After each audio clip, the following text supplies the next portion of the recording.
સહજાનંદ સ્વામી મહારાજની જય.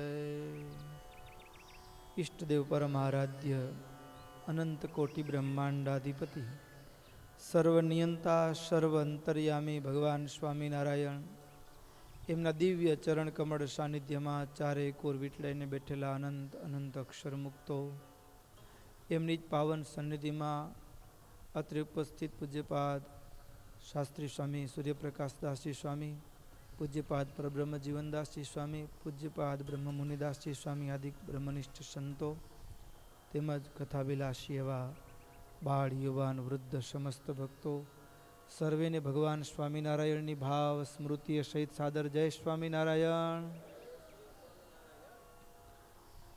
ભક્તો, ચાલતી સાયંકાલીન નિત્ય સત્સંગી જીવન કથા ગંગા હમણાં ઉત્સવના યોગમાં ઘણા દિવસ પછી આજે વળી આપણી યાત્રા આગળ ચાલશે.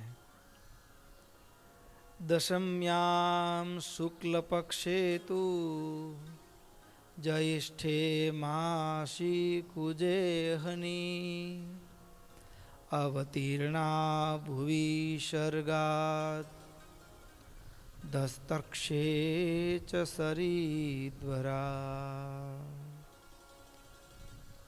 અયોધ્યા પ્રસાદજી મહારાજ અને રઘુવીરજી મહારાજે મહારાજને હાથ જોડીને પ્રશ્ન પૂછતા કહ્યું, પ્રભુ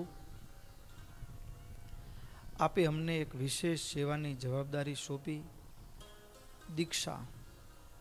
એનો વિધિ તો આપે વિસ્તારથી કહ્યો, પણ આ મંદિરોની અંદર વ્રતને ઉત્સવની ઉજવણી કેવી રીતે કરવી એની વાત કહો. એના સંદર્ભે સ્વામિનારાયણ ભગવાન વિગતવાર એ જન્માષ્ટમીથી પ્રારંભ કરી એક એક માસમાં આવતા ઉત્સવોની એને કેવી રીતે ઉજવણી કરી અને કેવું એનું વ્રત કરવું, કેવી રીતે પૂજા કરવી એની વાત કરતાં કરતાં આપણે મહારાજ કહે છે, દશમ્યામ શુક્લ પક્ષે તુ જ્યેષ્ઠે માસી કુજેની. જ્યેષ્ઠ માસ શુક્લ પક્ષ જેઠ સુદ દશમી. જેઠ સુદ દશમીને આપણે ગંગા દશેરા તરીકે ઓળખવામાં આવે છે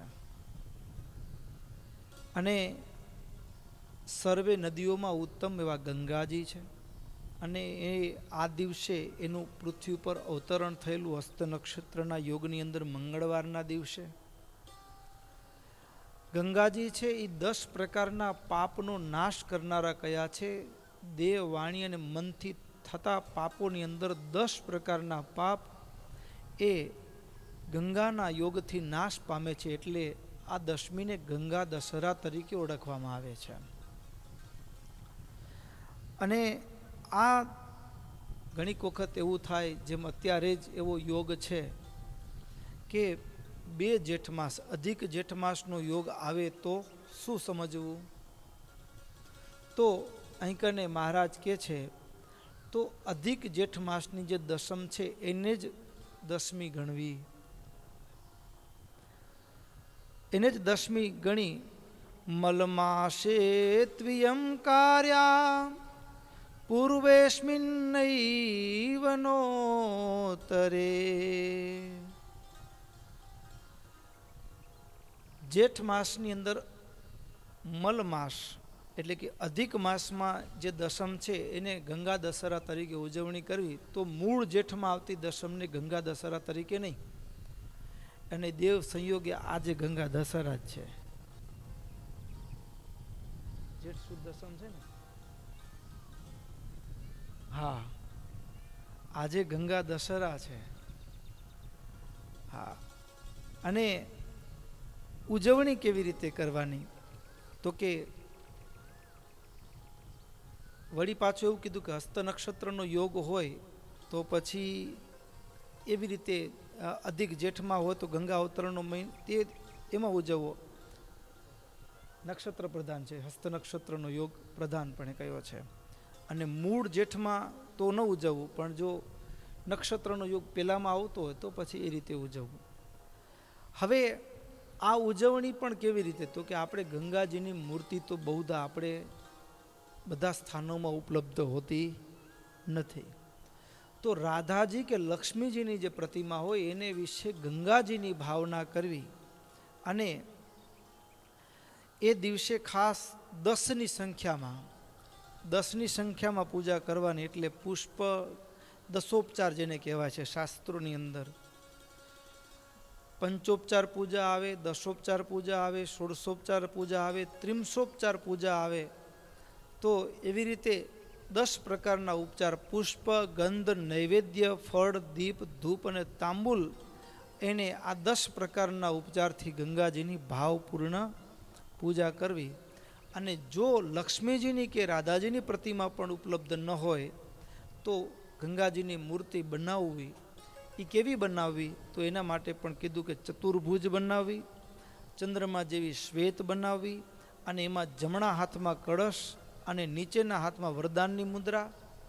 જમણા 2 હાથ હોય એમાં ઉપરમાં કળશ અને નીચે વરદાનની મુદ્રા. એ જ રીતે ડાબા હાથમાં ઉપર કમળનું પુષ્પ અને નીચે જે છે એ અભય મુદ્રા હોય એવા પ્રકારે એને મૂર્તિ બનાવવી. શ્વેત વસ્ત્રો, શ્વેત આભૂષણો, એ બધું જ શ્વેત આવી ગંગાજીની મૂર્તિ બનાવી અને બપોરના સમયે પૂજન કરવું. પૂજા બાદ એ ગંગા અવતરણના કીર્તનો પણ ગાવવા અને મહારાજ કે એ દિવસે પૂજાની સમાપ્તિ થાય પછી ભોજન સ્વીકારવું. આ ગંગા દશહરા ગંગાજીના અવતરણનો દિવસ તો છે, પણ આપણા માટે સ્વામિનારાયણ સંપ્રદાયની અંદર આ ગંગા દશહરા એક વિશિષ્ટ ભાવ સાથે પણ આપણા સંપ્રદાયમાં જોડાયેલી છે. એનું કારણ એ કે અનંત કોટી બ્રહ્માંડનું નિયંતા પરાત્પર નારાયણ ભગવાન સ્વામિનારાયણ ભૂમંડળ ઉપર પધાર્યા. અનંત કાર્યો જે સંકલ્પથી ભગવાન ભૂમંડળ ઉપર પધાર્યા બધા જ કાર્યો સંપન્ન થયા અને ભગવાને આ ભૂમંડળ ઉપરથી પંચભૂતના દેહને અદૃશ્ય કરવા માટે જે તિથિ પસંદ કરી એ ગંગા દશહરા હતી. એટલે કે જેઠ સુદ 10મીનો દિવસ હતો. એટલે આપણા માટે ભગવાન સ્વામિનારાયણની અંતર્ધ્યાન તિથિ પણ છે. અને વળી એમાંય આવું તો જેનું ભજન અને ભગવાનનો રાજીપો હોય એ જ સ્વતંત્ર દેહ ત્યાગની રીતિ તો એની પાસે હોય. સામાન્ય જીવ તો કર્મ આધીન થઈને દેહ છોડતો હોય, પણ જેણે ભગવાનનું એકાંતિક ભાવે ભજન કર્યું હોય ને, મુક્ત દશાને પામેલા હોય, સ્વતંત્ર થકા દેહનો ત્યાગ કરે. આપણા માટે આપણા ગુરુવર્ય એવા બ્રહ્માનંદ સ્વામી એ પણ મહારાજ સ્વધામ સિધાવ્યા પછી બરાબર 2 વર્ષ અને 2 વર્ષ પછી એ પણ જેઠ સુદ 10મીના દિવસે જ મૂડીમાં પંચભૂતના દેહનો ત્યાગ કરી ભગવત ધામ સિધાવ્યા. એટલે ગંગા દશહરા એ આપણા માટે ઘણા બધા ભાવ સાથે સંકળાયેલી છે. અને ખાસ આ દિવસે સંપ્રદાયની અંદર મહારાજની અંતર્ધ્યાન તિથિ હોવાના કારણે દૂધપાકની રસોઈ આપવામાં આવતી હોય. ઠાકોરજીને દૂધપાકનું નૈવેદ્ય અર્પણ કરવામાં આવતું હોય છે. આગળ સ્વયં મહારાજ કહે છે જેઠ માસની અંદર આવતા ઉત્સવોની અંદર છે જેઠ સુદ પૂર્ણિમાનો દિવસ જેને કહી શકાય. અને આ પૂર્ણિમાના દિવસે સ્નાન યાત્રા ઉત્સવ કહે છે. આ ઉત્સવની અંદર પણ નક્ષત્ર પ્રધાન છે. આમ તો જેઠ માસમાં જે દિવસે સૂર્યોદય સમયે જ્યેષ્ઠા નક્ષત્ર હોય તો એ દિવસે શ્રી કૃષ્ણ ભગવાનનો અભિષેક સ્નાન કરાવવાની વાત છે.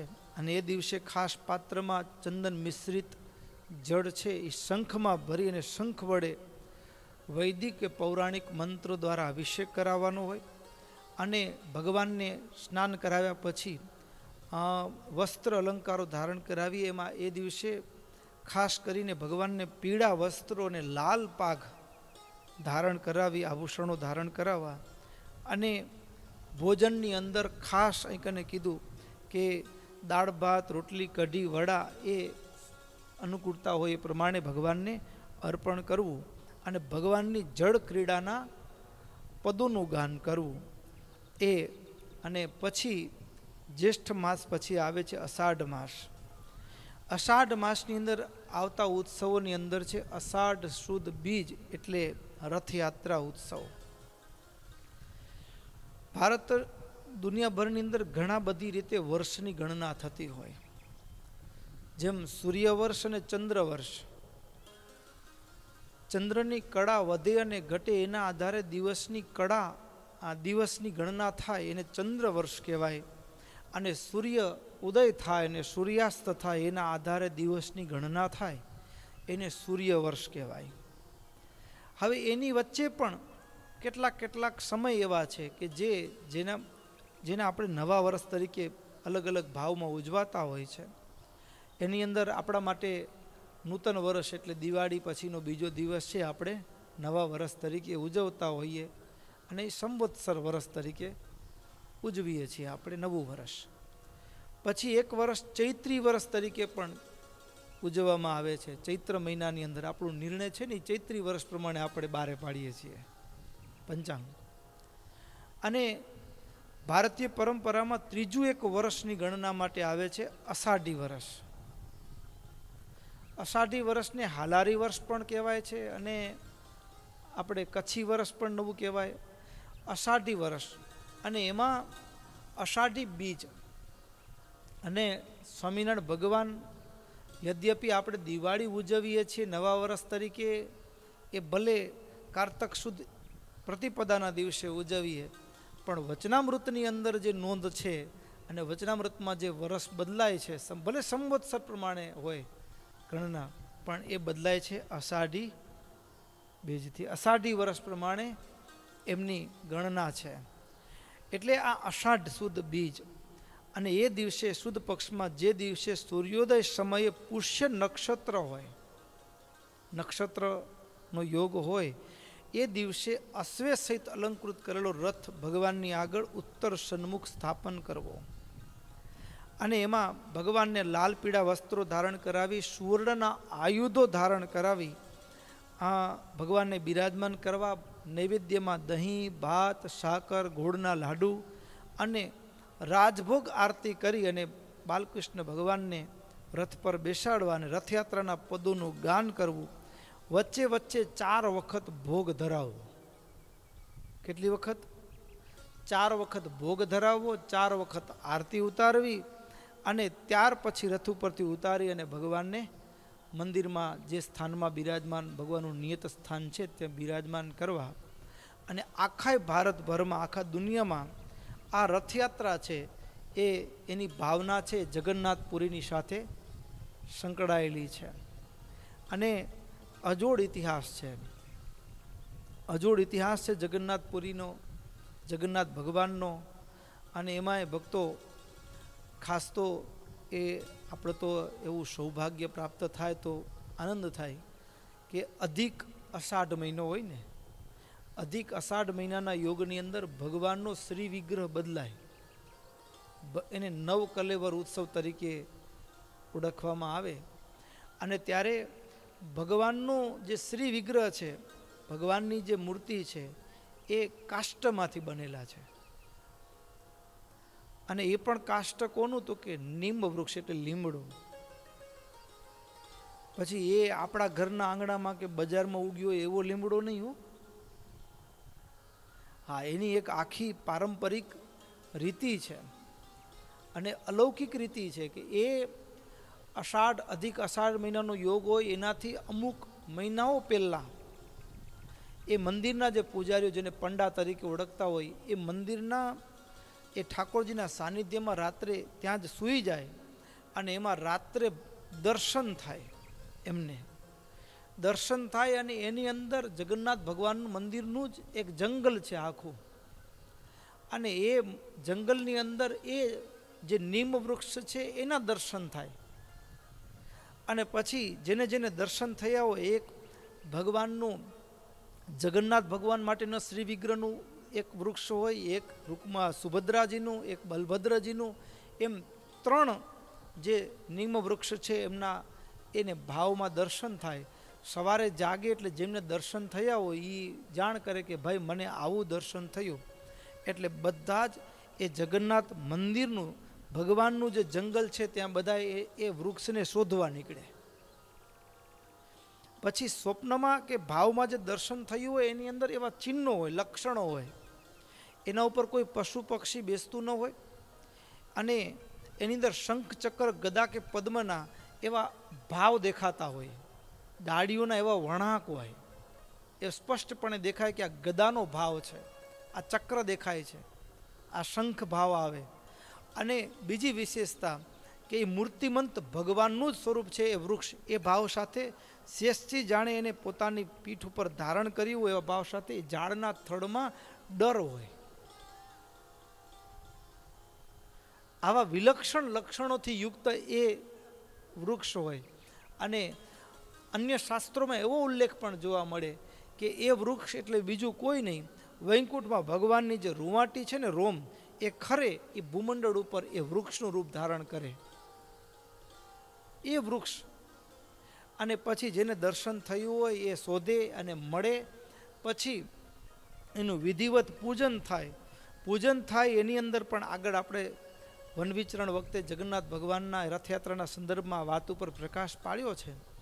પણ વિધિવત પૂજન કરે, પૂજન કરવાની અંદર પણ જ્યારે પૂજન થઈ રહ્યા પછી કે હવે પ્રભુ આપ બધા ભક્તોને દ્રષ્ટિગોચર થાય એવા રૂપમાં બિરાજમાન થાવ, એના માટે આપ પધારો, આવી પ્રાર્થના કરી અને પછી પ્રથમ સુવર્ણનો કુલ્હાડી દ્વારા પ્રથમ એનો છેદ કરવામાં આવે, પછી દ્વિતીય રજત કુલ્હાડી હોય, અને પછીથી એને એ લોખંડની કુવાડીથી એનો છેદ કરી અને પછી વાજતે ગાત્યો ગાડામાં પધરાવી અને વાતે ગાતે લઈ આવે. બધા પંડિતો આગળ એ સ્તોત્ર કીર્તનનો પાઠ કરતા ચાલે.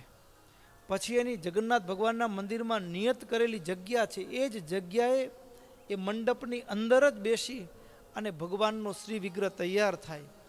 અને એ પણ પારંપરિક જે છે એ જ બનાવે, મન ફાવે કારીગર હારામાં હારો લઈ આવી એમ નહીં.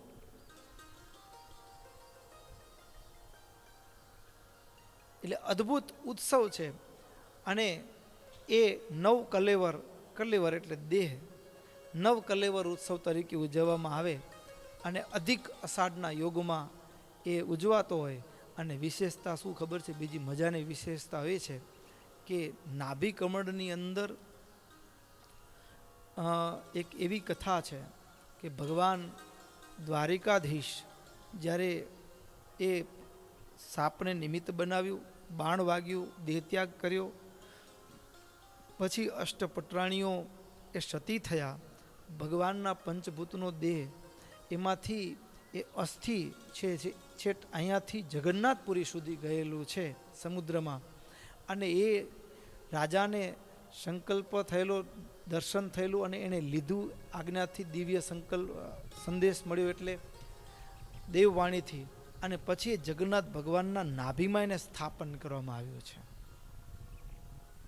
નાભીમાં સ્થાપન કર્યું છે, પણ વિશેષતા શું? તો કે મૂર્તિની નાભીમાં સ્થાપન કરે ને ત્યારે જ્યારે અધિક અષાઢનો યોગ તો 8, 12, 16 કે 18 વર્ષના યોગમાં ક્યારેક ક્યારેક આવે, તો જ્યારે એ અધિક અષાઢનો યોગ આવે ત્યારે પૂજન થાય, મૂર્તિ બદલાય, ત્યારે એના નાભી કમળની અંદર તુલસી પત્રની સાથે એને સ્થાપિત કરવામાં આવે. આંખે પાટા બાંધેલા હોય, આંખ ખુલ્લી ન હોય, બધું બંધ હોય, બારે મંત્રોચ્ચાર થતો હોય, પડદા બંધ હોય, અને અંદર એક જ પૂજારી હોય અને એના આંખે પાટા બંધ હોય. અને એ ભગવાનનું જે અત્યાર સુધી જે પૂજાતું શ્રી વિગ્રહ છે એમાંથી લઈ અને નૂતન વિગ્રહની અંદર નાભીમાં સ્થાપિત કરે. નાભીમાં સ્થાપિત કરે ત્યારે કેવું થાય આશ્ચર્ય કે એ જે પેલી પૂજાતી મૂર્તિ હતી 8, 10, 12 કે જેટલા વર્ષો થયા હોય એમાં એ તુલસી 8, 10, 12 કે 16 વર્ષ પહેલા મૂકેલા તુલસી એવા ને એવા લીલા હોય, એવા ને એવા લીલા હોય. નૂતન મૂર્તિમાં પછી જ્યારે સ્થાપિત કરે ત્યારે નવા તુલસી, અને પહેલાં જે પ્રસાદરૂપ જે તુલસી છે એ જે પૂજારીએ આંખે પાટા બાંધી અને એ ભગવાનની સેવામાં પ્રવૃત્ત થયા હતા એને જ એનો પ્રસાદ લેવાનો અધિકાર, બીજાને નહીં. અને પ્રસાદ લે એટલે 1 મહિનાની અંદર આ દુનિયામાંથી એ છોડી અને ભગવાનના ધામમાં પહોંચી જાય. આ દિવસ સુધીનો આ ઇતિહાસ રહ્યો છે. 1 મહિનાની અંદર એ પૂજારી દેહત્યાગ કરીને ભગવત ધામ સીધા આવી જાય, ભગવાન એને લેવા આવે. એટલે અનંત આશ્ચર્યોથી ભરપૂર અને આ રથયાત્રા એ અનંત ભાવને સમાવતી ભારતીય સંસ્કૃતિના પ્રધાન ઉત્સવોમાંની એક રથયાત્રા છે. અને મહારાજ પણ વન વિચરણ કરતા ત્યાં પધારેલા અને રથયાત્રા ઉપર એ સમયના દિવ્ય ગજપતિ સિંહજી રાજાના ભાવને અંગીકાર કરીને મહારાજ પણ બિરાજમાન થયેલા. સંતોએ પણ એ રથયાત્રાનું અદ્ભુત કીર્તનો ગાયા છે. આપણે પણ એ કીર્તનનું ગાન કરીએ.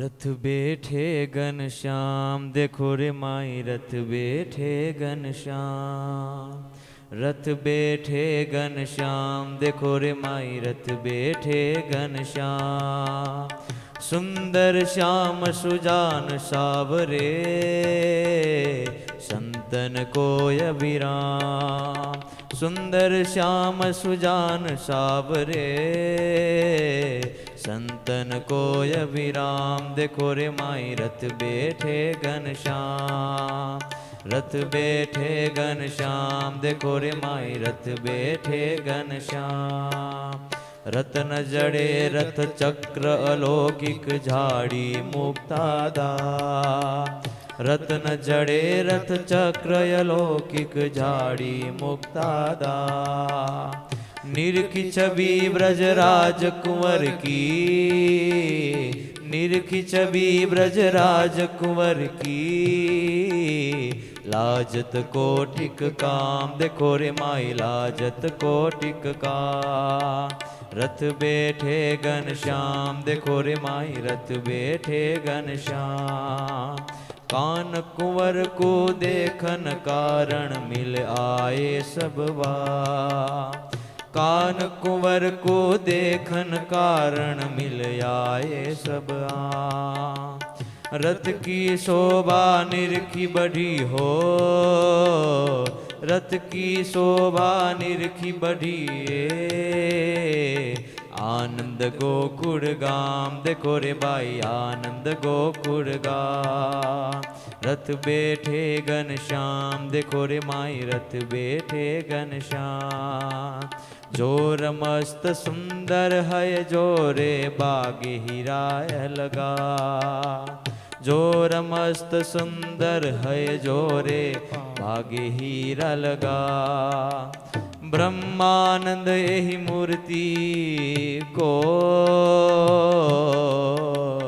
ब्रह्मानंद यही मूर्ति को ध्यान रहो सब जाम देखो रे माई रथ बैठे घनश्याम सुंदर श्याम सुजान सावरे सुंदर श्याम सुजान सावरे संतन को अभिराम देखो रे माई रथ बैठे घनश्याम रथ बैठे घनश्याम देखो रे माई रथ बैठे घनश्याम रथ बैठे घनश्याम देखो रे माई रथ बैठे घनश्याम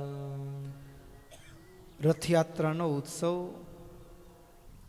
ધામધૂમથી ઉજવવો અને ત્યાર પછી મહારાજ કહે છે અષાઢ સુદ એકાદશી એટલે દેવશયની એકાદશીનો પણ ઉત્સવ ધામધૂમથી ઉજવવો. પછી અષાઢ સુદ એકાદશી પછી તરત જ અષાઢ માસના વદ પક્ષની પ્રતિપદા પડવા કે પ્રતિપદા કે બીજના દિવસે નક્ષત્ર એટલે વૃષભ રાશિમાં ચંદ્રનું બોળ હોય ત્યારે હિંડોળો સ્થાપન કરવો એટલે હિંડોળા ઉત્સવનો પ્રારંભ. અને હિંડોળામાં સાયંકાળે પ્રતિદિન બાલકૃષ્ણ ભગવાનને હિંડોળામાં બેસાડી 2 ઘડી પર્યંત ઝુલાવવા, આરતી કરવી. આમ 1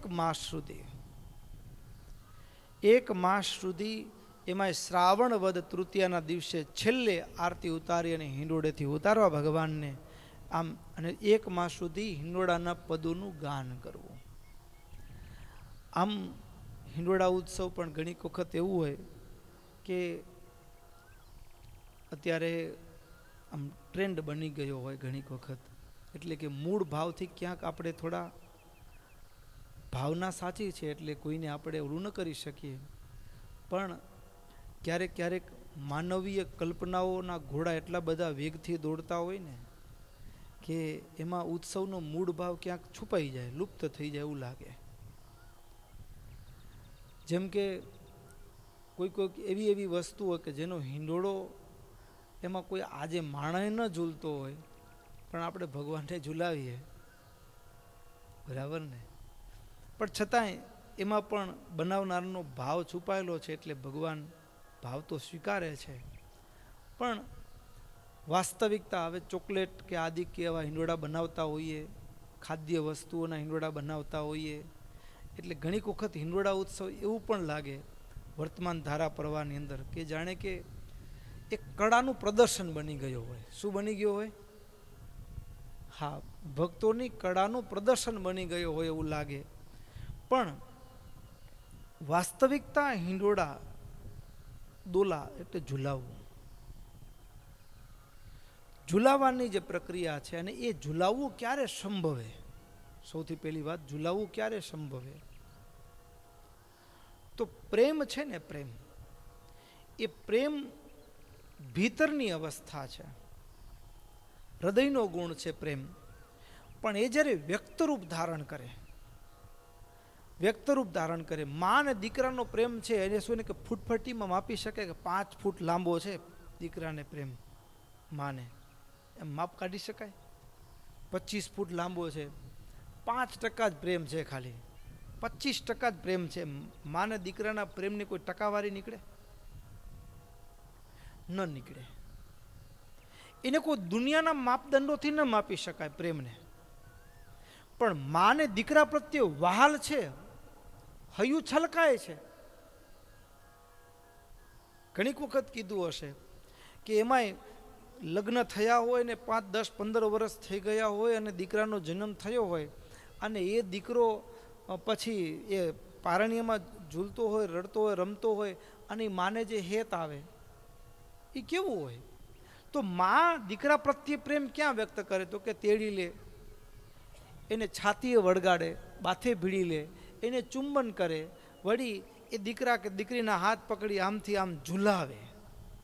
તો પ્રેમને વ્યક્ત કરવા માટેની જે અલગ અલગ રીતો છે એનામાંની એક રીત છે દોલા એટલે ઝુલાવવું. રાસ પણ પ્રેમનું એક વ્યક્ત સ્વરૂપ છે. એવી રીતે હિંડોળા ઉત્સવ પણ પ્રેમને વ્યક્ત કરવાનું એક માધ્યમ છે, અને ત્યાં એ પ્રેમ એ વ્યક્ત રૂપમાં જોવા મળે છે. તો અહીં કને આ હિંડોળા ઉત્સવ એ વાસ્તવમાં ભક્ત અને ભગવાન વચ્ચેની જે પ્રેમની એક તાતડો, એક નાતો બંધાયો છે, અને એનામાં ભક્ત એ ભગવાનને ઝુલાવવા માટે તત્પર થયો હોય હૈયાના હિંડોળે. એટલે હિંડોળા ઉત્સવ મૂળ રૂપ આમ તો અનાદિકાળની રીત છે હિંડોળા ઉત્સવ. કારણ કે જ્યારે નરનારાયણ ભગવાનનો અવતાર થયો, નરનારાયણ ભગવાનનો અવતાર થયો તો પ્રથમ દેવતાઓએ ભગવાનને પુષ્પના હિંડોળે ઝુલાવ્યા. પછી ભગવાનના અનંત અવતારો સમયાંતરે ભૂમંડળ ઉપર થતા રહ્યા છે. એમાંય જે અવતારની અંદર પછી ભગવાન રામચંદ્રજી હોય તો કૌશલ્યાજી, અને એ પણ સંયોગ છે કે પુત્રની ખામી હતી, પુત્ર રત્નની, અને પુત્રેષ્ઠી યજ્ઞ કરાવ્યો હોય અને પછી પુત્રોની પ્રાપ્તિ થઈ હોય, એટલે અયોધ્યાના રાજભવનમાં પણ કેટલો આનંદ હોય. અને એ ત્રણેય માતાઓ એ ઝુલાવતી હોય રાજકુમારોને ત્યારે કેવો આનંદ હોય. તો એ ભગવાન એ અયોધ્યાના રાજભવનની અંદર ઝૂલ્યા હોય. અને ભગવાન કૃષ્ણ તો ભગવાન કૃષ્ણને યશોદાજી ઝુલાવે. ભગવાન મોટા થયા તો ગોપીઓના પ્રેમને પોતે તો પેલા સ્વતઃ એ આનંદને, પ્રેમને, મોજને વ્યક્ત કરવા, આનંદને વ્યક્ત કરવાનું માધ્યમ છે ઝૂલવું. એટલે એ ગાયોને, વાછરડાઓને ચરાવવા માટે વગડામાં ગયા હોય તો વડલાની ડાળે ભગવાન પોતે ઝૂલતા હોય. ઘણીક વખત ગોપ ગોવાળ મિત્રો ઝુલાવતા હોય ભગવાનને. અને ઘણીક વખત કારણ કે ભગવાનમાં એવો અનન્ય પ્રેમ એ ગોપીઓને હતો કે ભગવાન એ ગાયો ચરાવવા માટે જાય ને એટલો સમય પણ ગોપીઓ ભગવાનનો વિયોગ સહન ન કરી શકે.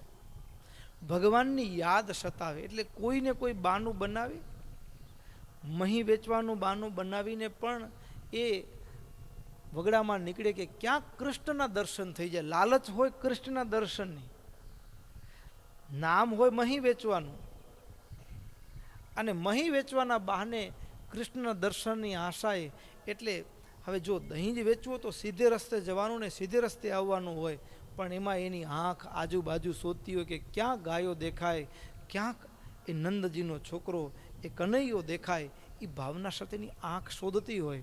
અને એમાં કૃષ્ણ દેખાય. કૃષ્ણ દેખાય ને ત્યારે ગોપીઓ ઈરાદો મનમાં સંકલ્પ કરે કે મને બોલાવે, કે મારી સાથે કંઈ ગમ્મત કરે. સંકલ્પ ગોપીઓ કરે અને એને સાકાર રૂપ ભગવાન આપે. કારણ કે દેહ જુદા અને એ હૃદય એક હોય ને એ જ પ્રેમની નિશાની. સંકલ્પ ગોપી કરે ને ત્યાં જ ભગવાન ગોપીનો ભાવ પૂર્ણ કરવા માટે એ કાકરી ફેંકે અને મટુકીમાં વાગે અને એનામાંથી તૂટે એટલે ત્યાંથી દહીંની ધાર થાય અને ગોપી ઉપરથી જાણે અભિષેક થતો હોય આવી રીતે દહીં વહેવા લાગે. અને પછી ભગવાન ત્યાંથી સાદ કરે.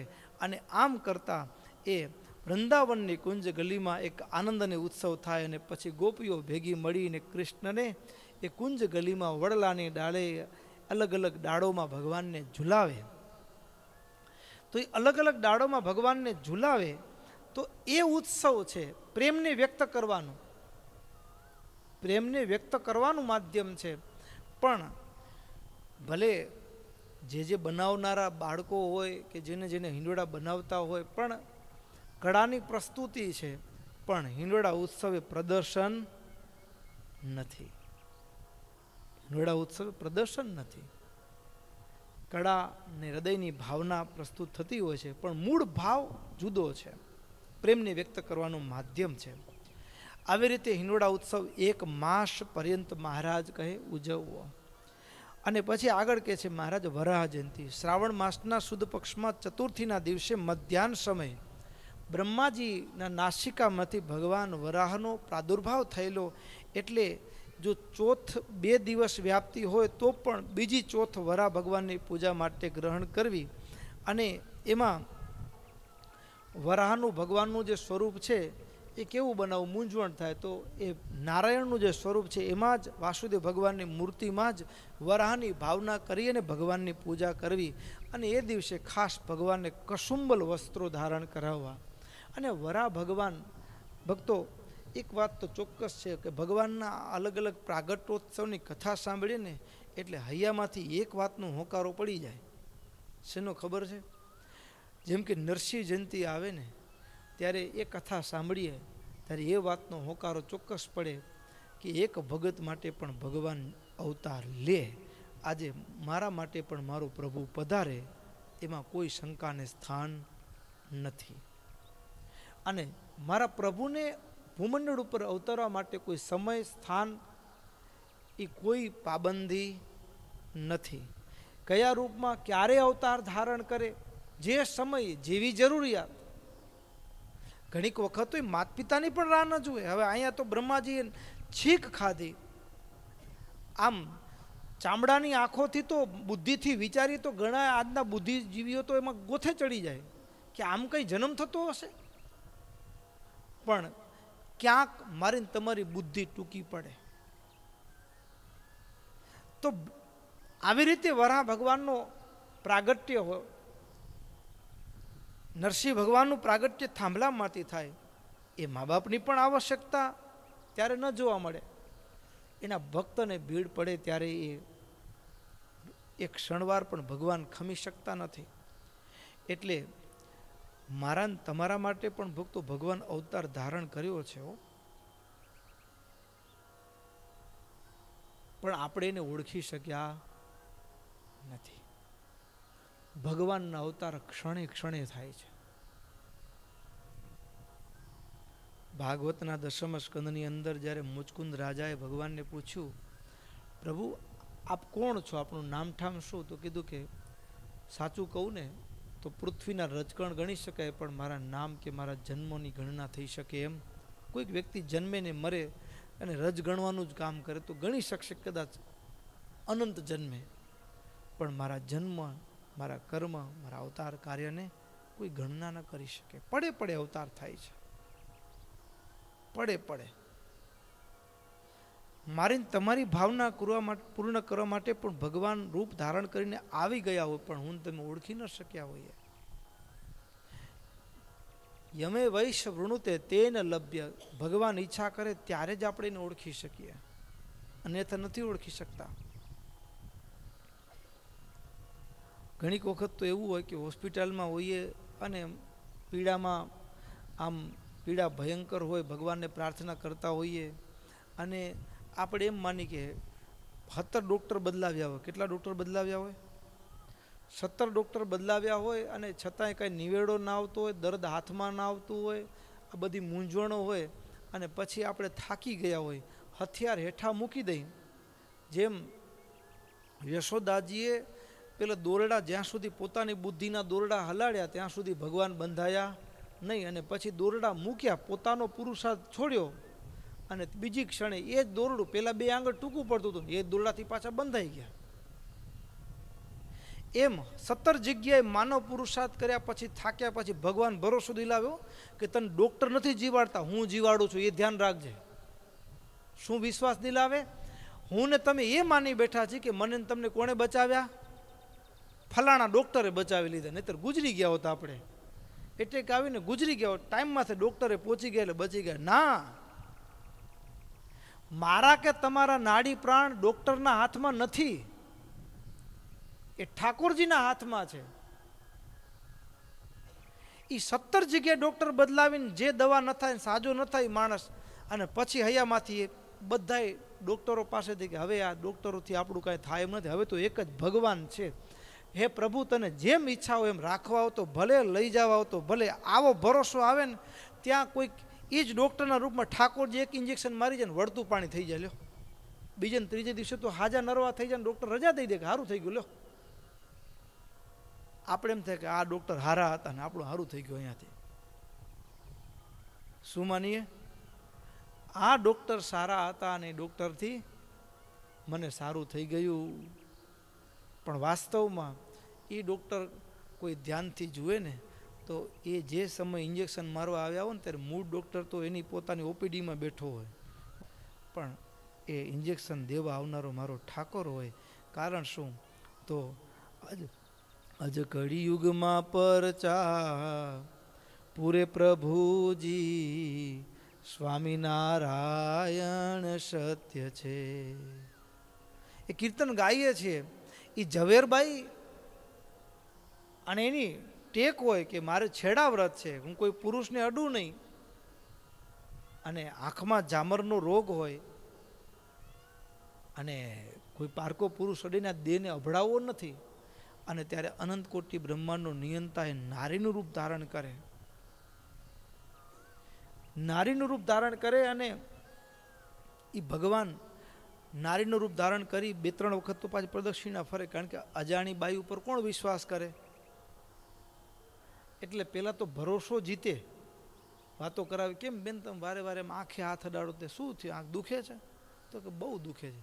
તે ડૉક્ટરને ન બતાવ્યો, મીઠી મીઠી વાતો કરે. લે પાછા વાલે વનિતાનું રૂપ ધરી લીધું, મીઠી વાતો કરે, વિશ્વાસમાં લે. બેન મારી પાસે એક ઉપાય હતો. એમ? હા, તો તમે નાખતા હો તો નાખી જુઓ ટીપું. એમ. અને મહારાજ એને મંદિરની પાછળ જ્યાં પ્રદક્ષિણા કરતા ઓટલા હોય ને ત્યાં બેહાડે અને ત્યાં પર બેસાડીને તુલસીમાને મહારાજ પોતે અનંતકોટી બ્રહ્મનો નિયંતા 2 અંગૂઠોને પેલી આંગળીથી એમ આંખ ખુલે અને એની અંદર ટીપું નાખે અને પછી એમ કે બેન આંખ બંધ રાખજો ઘડીક. હો, હા બંધ રાખજો. અને ટીપું નાખીને પ્રભુ ત્યાંથી ચાલતા થાય અને પાછા સિંહાસનમાં આવીને મારો બાપ બેસી જાય. અને પછી એ થોડી વાર એ આંખ બંધ રાખ્યો ને ખુલે તો એકદમ સારું દેખાવા માંડી ગયું હોય. પહેલાં કણાની માફક ખૂંચતું હોય અને પછી તો એકદમ ચોખ્ખું ચટ થઈ ગયું હોય. પછી ત્યાં ઓલા બેન કોણ હતા, એ બેન કોણ હતા ને બેન શોધવા નીકળે. એ ઝવેરબા એની બેન ન મળે. બરું ઠાકર હોય એમ પડે ભગવાન મારા ને તમારી રક્ષા કરવા માટે પણ ભગવાન આવી ગયા હોય, પણ આપણે એને ઓળખી શક્યા હોતા નથી ઓળખી શકાતા. જે સમય અને એ પ્રહલાદ માટે નરસિંહ રૂપ ધારણ કરે એમ નહીં.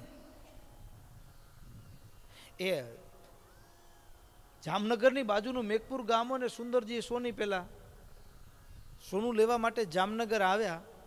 દર વખતે તો વડાવીઓ ભેગો લઈને આવે, એટલે સિક્યુરિટી ગાર્ડ કહીએ આજની ભાષામાં.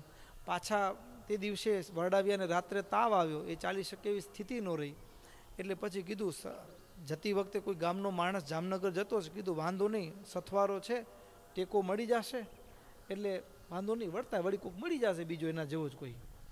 નીકળી ગયા અને એ બજારમાં એક લૂંટારો નજર તાકીને બેઠેલો ને એમ થયું કે એકલા છે, આ વખતે મોકો છે, અને રાત રોકાઈ ગયા. બીજે દિવસે સવારે નીકળે અને ત્યાં પાછળ ચાપતી નજર સાથે એ લૂંટારો પણ આવે, અને જ્યાં ઊંડ નદી આવે, ખીણ પ્રદેશ આવે, અને ત્યાં લૂંટ કરવા માટે ઘોડો દોડાવીને આગળ આડો ઊભો રહી જાય. લૂંટારો માલ બધો લઈ લે અને તલવાર મારવા જાય, અને ત્યાં ભક્તો એ ઝાડીમાંથી સિંહ રૂપે ભગવાન હાજર થાય. એ મારો નરસિંહ હતો, એ મારો નરસિંહ હતો. અને એ ઘોડા ઉપર બેઠેલા ડાકોને ફાડી નાખે, મારી નાખે, અને પછી સિંહમાંથી સહજાનંદ પ્રગટ થઈને હાથ લાંબો કરીને ખીણમાં પડેલા એ સુંદરજી ભગતને બહાર કાઢી લે. એ પણ મારા પ્રભુએ સિંહનો જન્મ. એટલે નરસિંહ કે સિંહ અવતાર ધારણ એક વખત જેવા સમય જેવી જરૂરિયાત એવા અનંત અવતારો મારો પ્રભુ ધારણ કરે છે. એટલે આ જ્યારે જન્મોત્સવ ઉજવીએ, અહીં કીધું વરા જયંતિ, ભગવાને વરા અવતાર ધારણ કર્યો. તો એ ભગવાનના જન્મોની કથા સાંભળીએ ને ત્યારે એક હૈયામાં ભીતરમાં એક ભરોસો આવી જાય કે એક પ્રેમ કરવા જેવા હોય તો મારી સર્વકાળને વિશે રક્ષા કરવા આ બ્રહ્માંડમાં કોઈ સમર્થ હોય ને તો દુનિયામાં કોઈ જીવ નથી. એક જગદીશ છે, એક જ ભગવાન છે, સર્વકાળને વિશે સમર્થ એ જ છે, અને એ જ મારું તમારું રક્ષણ કરી શકે એવો ભરોસો દ્રઢ થઈ જાય. એટલે એ ઉત્સવ પણ એ ઉજવવો એની પણ વાત કરી છે. ભગવાનનું કદાચ જો એ ભગવાનનું સ્વરૂપ હાજર ન હોય ને વરાહ ભગવાનની જો પ્રતિમા બનાવવાની હોય તો એમાં પણ સુવર્ણની પ્રતિમા તૈયાર કરવી. પછી મુખારવિંદ કેવું બનાવવું તો કે શુકરનું મુખારવિંદ બનાવવું, શરીર થોડું હૃષ્ટપુષ્ટ બનાવવું, અડધું છે મનુષ્યાકૃતિને અડધું શુકરનું રૂપ બનાવવું, એમાં પણ ચતુર્ભુજા બતાવવી, એમાં શંખ ચક્ર ગદા અને પદ્મને ધારણ કરતા ભગવાનના દર્શન હોય. આવી રીતે અદ્ભુત ભગવાનની પૂજા કરવી. એ જ રીતે શ્રાવણ માસના શુદ્ધ પક્ષની જે એકાદશી છે, આ એકાદશીને પવિત્રા એકાદશી, જે પવિત્રા વ્રતની એકાદશી પવિત્રા ધારણ કરાવવાના હોય છે. પવિત્ર એકાદશી, પવિત્રા સુવર્ણ તંતુ, રજત તંતુ, શણના તંતુ, દર્ભના તંતુ અને બ્રાહ્મણે કાતેલા સૂત્રથી એ પવિત્રા બનાવવામાં આવતા હોય. એમાં પણ આ જે તંતુથી પવિત્રા હોય એમાં પણ વિશેષતા કીધી. 270 તંતુથી બનેલું હોય, 360 તંતુથી બનેલું જે પવિત્રા જે હાર છે એ ઉત્તમ કીધો. પછી 270થી બનેલો તંતુથી બનેલો હાર છે મધ્યમ, અને 180 તંતુથી બનેલો હાર છે એ કનિષ્ઠ કયો છે. આવી રીતે પવિત્રા આમ તો જોવા જઈએ તો આંકડો પણ કંઈક સૂચવતો હોય એવું લાગે. અહીં કને કીધું 360, જાણે કે એક એક દિવસ સૂત્રના રૂપમાં ગૂંથાઈ અને ભગવાનના કંઠમાં આરોપિત કરવાની એકાદશી છે. આ કેવી એકાદશી છે? સૂત્રના રૂપમાં. અને એ પણ કેવું હતું કે સુવર્ણ તંતુ, રજત તંતુ, શણના તંતુ, દર્ભના તંતુ, બ્રાહ્મણે કાતેલું સૂત્ર હોય કોઈ પણ બીજા પ્રકારનું પણ એ તંતુ. તો હવે આમે 360 દિવસ ગણીએ ને ચંદ્ર વર્ષની ગણના પ્રમાણે કેમ, તો એ દિવસોની અંદર પણ કેટલાક આપણા દિવસ છે ને યાદગાર હોય, આપણા સુવર્ણ દિવસો છે. આખા વર્ષમાં બધા દિવસ એવા ન હોય. પછી કેટલાક ચાંદી જેવા દિવસ હોય. કેવા હોય? હા, કોઈક દિવસે આમ કાંઈ 5-7 વર્ષથી હલવાયેલું હોય કામ, અને એ કામ પાર પડી જાય ને એટલે લગભગ આપણે વ્યવહારમાં અટવાયા હોય એવા અટવાયા હોય, અને એ એક કામ પાર પડી જાય એટલે આમ બધું હળવું થઈ જાય, એમ બોજ બધું કરજ ચૂકવાઈ જાય અને બધું સેટ થઈ જાય એવું હોય. તો એ આપણા માટે એ દિવસ સુવર્ણ તંતુ બરાબર છે. કેવો છે? સુવર્ણ તંતુ બરાબર છે. પછી રોજ ભગવાનને આમ તો ભક્ત હોય એની ભાવના કેવી હોય તો કે કદાચ હે પ્રભુ, કદાચ હું એવો પાત્ર નથી કે તું મને બહારથી દર્શન દે, પણ પ્રભુ એકવાર ભીતરમાં ઝાંખી કરાવી દે. અને એમાંય રાત્રે સ્વપ્નમાં ભગવાનનું દર્શન થઈ ગયું હોય ને તો એ આપણા માટે સુવર્ણ તંતુનો દિવસ છે. એ દિવસ કેવો છે? સુવર્ણ તંતુનો દિવસ છે. પછી કોઈક વખત હૃદયની અંદર એવા નંદ સંતો અને ક્યારેક જીવનમાં ભૂલ થતી હોય કે ક્યાંક આવનારી આપત્તિ હોય અને જાણે કે બ્રહ્માનંદ સ્વામીને મુક્તાનંદ સ્વામીને આવીને આગળ ટકોર કરે, સાવધાન રહેજો. શું ટકોર કરે? સાવધાન રહેજે, આવતા દિવસોમાં આવું કરતો નહીં, આમ ટકોર કરે. એ આપણા માટે સુવર્ણ દિવસ કહેવાય. સુવર્ણ તંતુ છે, રજત તંતુ છે. અને પછી સામાન્ય ઢાળ પ્રમાણે જેમ ગાડુંનું પૈડું હોય ને ચકેડે ચડ્યું હોય ને, એમ જીવન પણ આપણી કેવું હોય, ચકેડે ચડ્યું છે. તો એ બધા પછી સામાન્ય તંતુ છે. એમ સુવર્ણ તંતુ, રજત તંતુ, શણના તંતુ, દર્ભના તંતુ, એવા તંતુ, અને એમાં પણ 360 તંતુથી બનેલું પવિત્ર જે હાર છે. જોકે હવે તો હાર રેડીમેડ આવે છે, એવા કોઈ અનુસંધાન કે ભાઈ 360 તંતુમાંથી બનાવેલો હાર. આપણે તો પવિત્ર એટલે પેલા લાલ ને અલગ અલગ રંગના પેલું હારના તંતુવાળું આવે એટલે આપણે એને પવિત્ર ધરાવીએ ભગવાનને અને રાજી થઈએ. એમાં પણ એ તંતુની અંદર પણ ગ્રંથિ એટલે ગાંઠ હોય, એમાં 100 ગ્રંથિવાળો 100 ગાંઠો ગ્રંથિ હોય એવો હાર જે છે એ ઉત્તમ કીધો. પછી 50 ગ્રંથિવાળો મધ્યમ ને 36 ગ્રંથિવાળો જે પવિત્ર કીધું છે એ કનિષ્ઠ કીધું છે. તો અને એમાં પણ હાર પણ કેટલો લાંબો હતો કે ભગવાનને નાભી કમળ પર્યંત આવતો હોય કનિષ્ઠ હાર છે. પછી સાથળ સુધી આવતો હોય મધ્યમ હાર છે. અને જાનુ પર્યંત એટલે છેક નીચેના ઘૂંટણ સુધી, પગની જે ઘૂંટણ છે ત્યાં સુધી આવતો હોય એ ઉત્તમ પવિત્ર હાર કીધો છે. આવી રીતે એ પવિત્ર એકાદશીના દિવસે એ ધામધૂમથી ઉત્સવ કરવો. અને એ જ શ્રાવણ માસના વદ પક્ષને વિશે એ શ્રાવણ માસની અષ્ટમી જન્માષ્ટમી તરીકે તો ઉજવવી, પણ એની સાથોસાથ શ્રાવણ માસની અષ્ટમીની તિથિએ રામાનંદ સ્વામી ભગવાન શ્રી કૃષ્ણના અનન્ય સેવક એટલે ઉદ્ધવજી પણ એ જ દિવસે રામાનંદ સ્વામીનું પણ પ્રાગટ્ય દિવસ છે. તો એને એ રીતે પણ ઉજવવાની વાત એ અહીં કને કરી છે. ઉદ્ધવ સંપ્રદાયના આશ્રિતોએ અવશ્યપણે એ ઉત્સવને પણ ઉજવવો. અને આ ઉત્સવ ઉજવવાની અંદર ધન સંપત્તિનો યોગ હોય તો ભગવાનની પ્રસન્નતા માટે ઘણીક વખત માણસના જીવનની સૌથી મોટી ભૂલ શી ખબર છે? હમણાં જ આજે રસ્તામાં આવતા હતા ને ત્યારે વાત નીકળી, આપણે આ ઉત્સવ થયો ને ધામધૂમથી, તો એમાં કોઈ સદગ્રસ્ત હશે એના મૂંઘા બૂટ કોઈ ચોર ચોરી ગયો. સમજ્યા ને? મૂંઘા એટલે કેવા? 15, 20, 25 હજારના. હા, આવા બૂટ ચોરાઈ ગયા. હવે આપણે 25,000ના, 10,000ના, 5,000ના બૂટ પહેરીએ, પણ ભગવાનને પૂજામાં બેઠા હોય ને તો ભગવાનને શૃંગાર અર્પણ કરવાના હોય તો હાથમાં ચોખાના દાણાથી પતાવટ કરીએ. શું કરીએ? હા, હવે આપણે કપડાની જોડી 5,000ની પહેરતા હોઈએ અને ભગવાનને આભૂષણ અર્પણ કરવાના હોય તો એ હાથમાં ચોખા લઈને વસ્ત્રોપવસ્ત્રમ સમર્પયામિ, ચોખાના 2 દાણા અર્પણ કરી દે. તો પછી ધન સંપત્તિનો યોગ હોય તો પૂજા કરનારે ભગવાનના પ્રસન્નતા માટે એ પૂજાની અંદર ઉત્તમ એવા ઉપચારો દ્વારા, શ્રેષ્ઠ ઉપચારો દ્વારા ભગવાનની પૂજા કરવી. કેવા ઉપચારો દ્વારા? શ્રેષ્ઠ ઉપચારો દ્વારા પૂજા કરવી. અને જેવો સંયોગ ન હોય તો પોતાની શક્તિ અનુસાર પણ જો યોગ હોય ધન સંપત્તિનો, ઘણીક વખત એવું હોય કે દુનિયાની આગળ આપણે પૈસાદાર છે એવો દેખાવ કરતા હોઈએ, એટલે ગાડી બંગલા બહુ સારું સારું હોય, પણ ભગવાનની આગળ ગરીબ થઈ. હો, શું થઈ? આપણે ગરીબ થઈ. એટલે પૂજામાં પાછો કંજુસાઈ હોય, એમાં બરાબર ન હોય તો ભગવાન એમ થાય કે બિચારો ગરીબ રહેવા માંગે છે, એટલે પછી ભગવાન ગરીબાઈનો યોગ આપે આપણને. શું કરે? વાસ્તવમાં ભગવાનની પૂજામાં સાવકાર થવું, દુનિયાની આગળ ગરીબ રહેવું. શું રહેવું? હા, દુનિયાની આગળ ખબર પડે કે માલ મલિંદો સારો છે, હા, તો પછી એ ગમે એમ કરીને ઘણા બધાની દ્રષ્ટિ ફરતી હોય ને ઈર્ષ્યાના ભાવથી ને એમ.